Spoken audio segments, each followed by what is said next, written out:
Hello and welcome back to all round teaching. आज part 3 में हम डिस्कस करेंगे centrally sponsored schemes and programmes के जितने क्वेश्चंस हमें पार्ट 2 में रह गए थे उनको हम इस वीडियो में कवर करेंगे। कुछ ही क्वेश्चंस बचे हुए उनको हम 5 से लेकर 10 मिनट तक कंप्लीट करने की कोशिश करेंगे। और centrally sponsored schemes and programmes की बात करें, JK SSB के जितने भी आने वाले एग्ज़ाम्स हैं उन हर एक पोस्ट के सिलेबस में ये जो है एक टॉपिक एक मेन कंपोनेंट है। उसके अलावा अगर किसी एग्ज़ाम के सिलेबस में इसको अलग से मेंशन नहीं किया गया है, लेकिन जीके या स्टैटिक जीके की बात करें, करंट अफेयर्स की बात करें, उनमें जो है सेंट्रल स्कीम्स और प्रोग्राम्स को लेके क्वेश्चन जो है अक्सर पूछे जाते हैं। दैट्स वाई हमने इस टॉपिक को भी कवर किया और इस पे हमने 60 से प्लस इम्पॉर्टेंट और एग्ज़ाम ओरिएंटेड MCQs जो है उनको हम लेके आए आपके लिए, जिसमें से हमने 50 ऑलरेडी डिस्कस किए हुए हैं। आज हम 51 से आगे चलेंगे और जितने भी हमारे पास बचे हुए क्वेश्चंस हैं उनको हम इस वीडियो में शॉर्ट में ही डिस्कस करेंगे। So let's directly move to question number 51। ये है हमारे पास क्वेश्चन नंबर 51। ये रहा हमारे पास क्वेश्चन। क्या है? Which of the following are the objectives of Nirmal Gram Puraskar. Nirmal Gram पुरस्कार जो है उसका ऑब्जेक्टिव इनमें से कौन सा है? एक स्कीम है गवर्नमेंट ऑफ इंडिया ने जिसको लॉन्च किया था, निर्मल ग्राम पुरस्कार। नंबर 1 अगर हम देखें, bringing sanitation to the forefront of rural development discourse, तो ये जो है सही आंसर है। निर्मल ग्राम पुरस्कार जो है ये सैनिटेशन को लेके प्रोग्राम लॉन्च किया गया था, तो इसमें जो है सैनिटेशन के रिलेटेड जितने भी चीज़ें वो सब इसमें आती है। इसके अलावा इसमें इंसेंटिवाइजिंग द PRIs को इंसेंटिवाइज करना ताकि सैनिटेशन पे ज़्यादा ध्यान दिया जाए। और इसके अलावा इंक्रीजिंग सोशल मोबिलाइजेशन को भी इसमें बढ़ाने की बात की गई थी। इनफैक्ट बढ़ाया भी गया। दैट मीन्स तीनों के तीनों जो ऑप्शन है तीनों राइट है। दैट मीन्स अगर हम आंसर पे जाए तो ऑप्शन नंबर जो हमारे पास राइट आंसर बनेगा वो बनेगा option number D, that is all of the above. So option number D is the right answer of question number 51। Moving to question number 52। Question number 52 है हमारे पास। जैसे कि ऑलरेडी मैंने आपको बोला, इसमें ज़्यादातर हमने स्टेटमेंट बेस्ड क्वेश्चंस लाए, क्योंकि JK SSB की जो लेटेस्ट पैटर्न है वो काफ़ी ज़्यादा स्टेटमेंट बेस्ड क्वेश्चंस पूछ रहे, जैसे कि JKS में पूछा जा रहा है या UPSC में पूछा जाता है। स्टेटमेंट बेस्ड क्वेश्चन ज़्यादातर होते और SSB भी उसी पैटर्न की तरफ स्विच कर रहा है। दैट्स वाई काफ़ी ज़्यादा क्वेश्चंस मैंने स्टेटमेंट बेस्ड लिए, ताकि आपको एक प्रैक्टिस के साथ साथ ये क्वेश्चंस तो आपको एग्जाम में एज इट इज़ दिखेंगे, उसके अलावा आपको स्टेटमेंट बेस्ड क्वेश्चंस की प्रैक्टिस भी हो, इनको किस तरह से हम सॉल्व करते हो, राइट वे और राइट अप्रोच क्या रहेगा इन क्वेश्चंस को सॉल्व करने का। इसके बाद क्वेश्चन नंबर 52 पे चले। क्वेश्चन नंबर 52 है, which of the following are the major strategic shifts under the proposed national rural livelihood mission. जो नेशनल रूरल लाइवलीहुड मिशन है उसके अंदर जो है मेजर स्ट्रैटेजिक शिफ्ट्स कुछ आए जो उन्होंने प्रपोज किए इस मिशन के तहत, स्कीम के तहत, तो वो क्या क्या है, कौन कौन सी मेजर स्ट्रैटेजिक शिफ्ट इसमें हमें देखने को मिला आउट ऑफ द गिवन 3। पहला जो हमारे पास है वो है focus of allocation based strategy. Allocation based strategy जो है इसका फोकस नहीं है, तो ये ऑप्शन तो गलत है। मेकिंग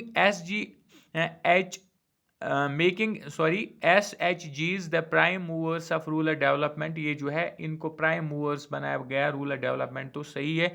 मेकिंग SHGs ए सब ordinate banking institution for making available easy credit, के लिए इनको सब बैंकिंग इंस्टीट्यूशन का जो स्टेटस है वो भी दिया गया है। दैट मीन्स 2 एंड 3 जो है ये राइट है। अकॉर्डिंगली हम ऑप्शंस पे जाए तो यहाँ पे हम क्लियरली देख सकते हैं ऑप्शन नंबर बी जो है वो राइट आंसर बनेगा। दैट इज 2 एंड 3 जो है वो सही रहेगा। So option number B is the right answer. Moving to question number 53। Question number 53 हमारे पास फिर से स्टेटमेंट बेस्ड है। NREGA national rural employment guarantee act 2005 में जिसको लॉन्च किया गया था, इसको लेकर कुछ स्टेटमेंट्स है, हमें इनको चेक करना है।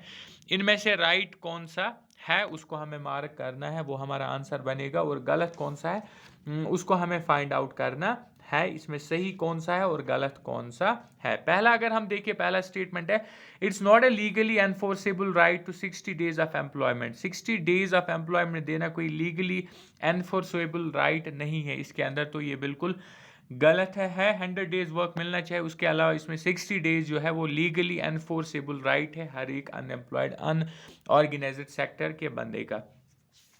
दूसरा, इसके बाद हम देखें दूसरा है it provided economic and not social security, तो रूरल वर्कर्स को ये इकोनॉमिक सिक्योरिटी देता है, सोशल सिक्योरिटी नहीं देता। नहीं, बिल ये भी गलत है क्योंकि ये सोशल सिक्योरिटी भी देता है, दैट मीन्स ये ऑप्शन भी गलत होगा। It's not universal in the sense it's applicable only to, और बोला जा रहा है कि ये यूनिवर्सल नहीं है, ये एप्लीकेबल है सिर्फ बीपीएल फैमिलीज, ये स्पेशली बनाया गया है बीपीएल फैमिलीज के लिए, लेकिन सिर्फ इन्हीं के लिए ये एप्लीकेबल नहीं है। तो इस पॉइंट से जो है ये भी गलत हो जाएगा, और अकॉर्डिंगली जब हम ऑप्शंस पे चलेंगे तो हमें क्लियरली दिखेगा यहाँ का जो राइट आंसर बनेगा वो बनेगा option number D, that is none of these is correct, अगर हम मनरेगा या नरेगा की बात करें तो। Now moving to question number 54। Question number 54 है हमारे पास, कंसिडर द फॉलोइंग स्टेटमेंट्स। फिर से हमें कुछ स्टेटमेंट्स हैं, हमें इनको पढ़ के इनमें से देखना है सही कौन सा है और गलत कौन सा है। ये रहे हमारे स्टेटमेंट्स। पहला स्टेटमेंट है राष्ट्रीय कृषि विकास योजना, जिसको RKVY बोला जाता है, was launched to incentivise the states to enhance public investment to achieve 4% growth rate in the agriculture and allied sectors during the 11th 5-year plan period। बिल्कुल सही है, जो 11th 5-year plan था, 5-year plan उसको उसके बाद जो है नीति आयोग से रिप्लेस किया गया था, लेकिन 11th 5-year plan के तहत ये बोला गया था कि इस स्कीम के ज़रिए इन्वेस्ट किया जाएगा ताकि हर एक स्टेट में कम से कम 4% ग्राउथ हो एग्रीकल्चर और जो इसके बाकी अलाइड सेक्टर्स है, ये इस चीज़ पे फोकस किया गया था 11th 5-year प्लान में। दैट मीन्स ये जो स्टेटमेंट है सही है। राष्ट्रीय कृषि विकास योजना वाज लॉन्चड इन, और बोला जा रहा है इस स्कीम को, इस प्रोग्राम योजना को लॉन्च किया गया था 2006-2007 में। बिल्कुल सही है, इसी टाइम पे स्कीम को लॉन्च किया गया था। दैट मीन्स बोथ जो ऑप्शन है वो करेक्ट बनेंगे, और अकॉर्डिंगली जो राइट आंसर बनेगा वो बनेगा option number C, that is both A1 and 2 are correct. So option number C is the right answer. Moving to question number 55. Question number 55 है हमारे पास, ये रहा question number 55। Which one of the following schemes is not included in the राष्ट्रीय कृषि विकास योजना। जो राष्ट्रीय कृषि विकास योजना है इसमें से इन चार में से किस स्कीम को लाया गया, किस स्कीम को इस स्कीम के अंडर लाया गया अगर हम बात करें राष्ट्रीय कृषि विकास योजना की। लेकिन हमें क्या बोलना है यहाँ पे, नॉट इंक्लूडेड, किसको नहीं लाया गया, किसको नहीं लाया गया इसके अंदर। National mission for protein supplements जो स्कीम है एक अलग स्कीम है, इसको इस स्कीम के तहत नहीं लाया गया। दैट मीन्स ये जो है हमारा ऑप्शन बनेगा, इसको नहीं लाया गया, क्योंकि हमें जो नहीं लाए गए हैं उनको हमें यहाँ पे फाइंड आउट करना है। दूसरा है सैफरॉन मिशन। सैफरॉन मिशन जो ये अलग एक मिशन है राष्ट्रीय कृषि विकास योजना के साथ, इसका कोई भी कनेक्शन नहीं है, तो ये भी ऑप्शन बनेगा। एक्सेलरेटेड फॉरवर्ड डेवलपमेंट प्रोग्राम्स जो है ये भी इसके अंडर नहीं आया। दैट मीन्स राइट आंसर जो बनेगा वो बनेगा option number D, all of these. That means इनमें से कोई भी स्कीम राष्ट्रीय कृषि विकास योजना के अंडर नहीं है, ना ही इसके अंडर इसको इंक्लूड किया गया है। So option number D is the right answer. Moving to question number 56। Question number 56 है हमारे पास अगेन स्टेटमेंट बेस्ड है, हमें इन स्टेटमेंट्स को पढ़ के देखना है राइट कौन सा है। दो स्टेटमेंट्स है, हम पढ़ेंगे। पहले लिखा क्या है, the Poshan Krishi Kosh aims to reduce malnutrition among women and children across the country। Women और चिल्ड्रन के अंडर जो माल न्यूट्रिशन होती है उसको कम करने के लिए एक स्कीम बनाई थी गवर्नमेंट ऑफ इंडिया ने, जिसका नाम था पोषण कृषि कोष स्कीम। तो ये जो है सही है। Schuman scheme aimed for zero preventable maternal death in India, एक स्कीम बनाई गई थी जिसके तहत बोला गया था मैटरनल डेथ जो है उसको हम जीरो बनाएंगे, जीरो प्रिवेंटेबल, जीरो तक उसको लाया जाएगा, और उस स्कीम का नाम रखा गया था सुमैन। तो ये सही है, ये ऑप्शन भी सही है। दैट मीन्स जो राइट आंसर बनेगा वो बनेगा option number C, that is both 1 and 2 are correct. That means option number C जो है वो राइट आंसर बनेगा। Moving to question number 57। Question number 57 है हमारे पास अगेन कुछ स्टेटमेंट से हमें देखना है सही कौन सा है। With regard to household saving the budget proposes, जो हाउस होल्ड सेविंग है बजट में उसकी उस चीज़ को लेके क्या आया था, हाउस होल्ड सेविंग के रिलेटेड बजट में कौन सा पॉइंट इनमें से वैलिड है जो बोला गया था। अगर हम पहला देखें तो under the Rajiv Gandhi equity saving scheme the income limit for the first time investors is being raised from 10 lakh to 50 lakh. बिल्कुल ये सही नहीं है, 10 लाख से 50 लाख रेज नहीं किया गया। इन्वेस्टर्स की जो इनकम लिमिट है ये तो सही नहीं है। Person is taking loans for the first home up to 25 lakh will be entitled to an additional deduction of interest up of up to 1 lakh सही है। जो 25 लाख तक होम लोन लेंगे उनको जो है एडिशनल डिडक्शन इंटरेस्ट होगा अप टू 1 लाख, ये जो है सही है। Inflation indexed bonds will be introduced to protect saving from inflation, और जो सेविंग पे जो असर होता है इन्फ्लेशन का, उसके लिए गवर्नमेंट ने बोला था इन्फ्लेशन इंडेक्स्ड बॉन्ड्स को इंट्रोड्यूस किया जाएगा ताकि हमारी सेविंग इन्फ्लेशन के साथ कोप अप हो जाए, ये भी सही है। दैट मीन्स अगर हम राइट आंसर की बात करें 2 एंड 3 जो है राइट आंसर बनेंगे, और ऑप्शन पे देखेंगे clearly option number B right answer बनेगा। 2 and 3 are correct. Now moving to question number 58। Question number 58 है हमारे पास, अगेन स्टेटमेंट बेस्ड है, और दो स्टेटमेंट से हमें देखना है इनमें से कौन सा स्टेटमेंट राइट है। पहले हमें देखना है स्टेटमेंट किस चीज को लेके है। Consider the following statements about राष्ट्रीय स्वच्छता बीमा योजना। राष्ट्रीय स्वच्छता बीमा योजना जो है उसको लेके दो स्टेटमेंट्स दिए गए, हमें देखना है इनमें से राइट कौन सा है। Under RSBY the premium is shared on 85-15 basis by the central and state. जो ये स्कीम है RSBY, इसके तहत जो 85% है वो सेंट्रल की तरफ से आएगा और 15% जो है वो स्टेट गवर्नमेंट की तरफ से आएगा, तो सही है। In case of the north eastern states and Jammu and Kashmir under RSBY the premium is shared in 9:10 ratio. और अगर हम कुछ नॉर्दर्न स्टेट्स और जम्मू एंड कश्मीर की बात करें, इस स्कीम को लागू किया गया है यहाँ पे भी नॉर्थ ईस्टर्न स्टेट्स में भी, लेकिन यहाँ पे जो सेंटर स्टेट शेयर रहेगा वो रहेगा 90:10। जो इसमें जो फंड शेयर है वो 90% स्टेट सेंट्रल की तरफ से आएगा और 10% जो है वो स्टेट की तरफ से आएगा, तो ये दूसरा स्टेटमेंट जो है ये भी राइट है। अकॉर्डिंगली हम ऑप्शन देखें तो ऑप्शन नंबर सी जो है हमारे पास राइट आंसर बनेगा, that is both 1 and 2 are correct. So option number C is the right answer. Question number 59 पे चले, फिर से हमारे पास स्टेटमेंट्स दो है, हमें देखना है राइट कौन सा है और उसको हमें टिक करना है। स्टेटमेंट दो हम पहले देख लेते हैं क्या है। Mahila Samakhya scheme is implemented in 9 state. जो महिला यानी वुमेन्स को लेके एक स्कीम बनाई गई थी, महिला समक्या स्कीम, इसको 9 स्टेट्स में इम्प्लीमेंट किया गया था, राइट है। Mahila Samakhya scheme recognizes the centrality of education in empowering women. बिल्कुल, ये वुमेन के लिए एक स्कीम बनाई गई थी जिसमें वुमेन को एम्पावर किया जाएगा ताकि उसको इक्वालिटी मिले, तो दूसरा स्टेटमेंट जो है वो भी राइट है। अकॉर्डिंगली जो हमारा राइट आंसर बनेगा वो बनेगा option number C, both 1 and 2 are correct. Moving to question number 60। Question number 60 है हमारे पास, फिर से हमारे पास कुछ स्टेटमेंट्स है एक स्कीम को लेके, हमें देखना राइट कौन सा है। पहले हम देखते हैं स्कीम कौन सी है।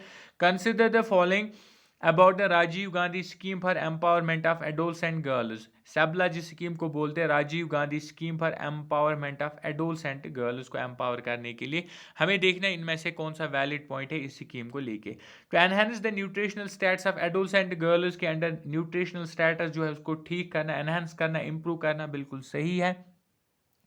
दूसरा देखिए to empower women in achieving equality which of the, और यहाँ तक हमारे पास है ये दूसरा स्टेटमेंट है, जो वुमेन्स है उनको एम्पावर करना ताकि वो इक्वालिटी अचीव कर सके, यानी वुमेन्स को इक्वालिटी मिले हर एक फील्ड में, ये जो है इस स्कीम का एक पर्पस है, तो दूसरा भी हमारा राइट रहेगा। और अगर हम ऑप्शंस पे जाए तो क्लियरली यहाँ पे दिख जाएगा हमें option number C will be the right answer, that's both 1 and 2 are correct. Moving to question number 61। Question number 61 है हमारे पास, Which one of the following is the main objective of the Ujjwala scheme launched for women and children in India? Women और children के लिए एक scheme launch की गई थी इंडिया में जिसका नाम है उज्ज्वला स्कीम। इसका मेन ऑब्जेक्टिव क्या था? कुछ ऑप्शंस है हमारे पास, हम देखते हैं और देखते हैं राइट आंसर इसका कौन सा बनेगा। ए पे चले तो ए हमारे पास to prevent the trafficking, rescue, rehabilitation, reintegration and repatriation of women and children. पहला जो ऑप्शन है यही हमारा राइट आंसर बनेगा, बाकी ऑप्शंस पे जाने की ज़रूरत नहीं है। Option number A is the right answer. इस स्कीम का मकसद ही है ट्रैफिकिंग से रोकना, रेस्क्यू करना, रिहेबिलिटेट करना, रीइंटीग्रेट करना अपनी फैमिलीज़ के साथ, और जो वुमेन और चिल्ड्रन है उनका रिपार्ट्रेशन करना, इन सब चीज़ों से उनको बचाना, ये इस स्कीम का मकसद है। So option number A is the right answer of this question. Now moving to question number 62. Question number 62 है हमारे पास, again consider the following statement. दो स्टेटमेंट्स है, हमें पढ़ के बोलना राइट कौन सा है। पहला स्टेटमेंट है हमारे पास sorry, Mahatma Gandhi national rural employment guarantee scheme मनरेगा जिसको बोलते हैं हम, aims at enhancing livelihood security of households in both. इसका मकसद है गाँव और शहरों में जो हाउस होल्ड्स है उनका लाइवलीहुड जो है वो सिक्योर करना और एनहेंस करना। बिल्कुल गलत है, अर्बन की तरफ ये ज़्यादा ध्यान नहीं देता, रूरल जो है इसका मेन फोकस रहता है। दैट मीन्स पहला जो है ये गलत है, पहला स्टेटमेंट जो है इस क्वेश्चन का वो गलत है। दूसरा है प्राइमरी ऑब्जेक्टिव जो है Mahatma Gandhi national rural livelihood employment guarantee scheme यानी नरेगा का is to augment wage employment को अगमेंट करना इसका एक प्राइमरी ऑब्जेक्टिव है, ये राइट है। और अगर हम इसी हिसाब से ऑप्शन पे जाए तो क्लियरली हम देख सकते हैं option number B will be the right answer, that's only 2 is the correct. Moving to question number 63। Question number 63 है हमारे पास, Which one of the following statement is correct about the Rajiv Gandhi scheme for empowerment. जो अभी हमने scheme ऊपर देखी, Rajiv Gandhi scheme for empowerment of adolescent girls, Sabla जिसको बोलते हैं, जो गवर्नमेंट ऑफ इंडिया ने लॉन्च की थी। इस स्कीम को लेके इन 2 स्टेटमेंट्स में से कौन सा स्टेटमेंट, 4 स्टेटमेंट्स है, 4 स्टेटमेंट्स में से कौन सा जो है ऑप्शन राइट रहेगा। पहला देखेंगे हम, the scheme will be implemented using the platform for anganwadi centres of the integrated child development services scheme.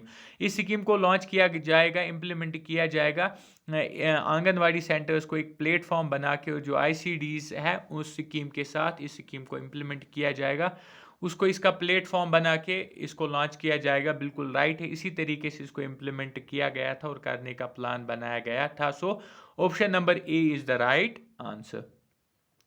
Moving to question number 64 and the last question of this session and also last question of this topic. Question है हमारे पास, consider the following statements about the sorry सर्व शिक्षा अभियान। जो सर्व शिक्षा अभियान government ने बनाई थी उसको लेके कुछ स्टेटमेंट्स हैं, हमें देखना है राइट कौन सा है। यहाँ पे हमारे पास 2 स्टेटमेंट्स हैं, हमें देखना है राइट स्टेटमेंट इन दोनों में से कौन सा है।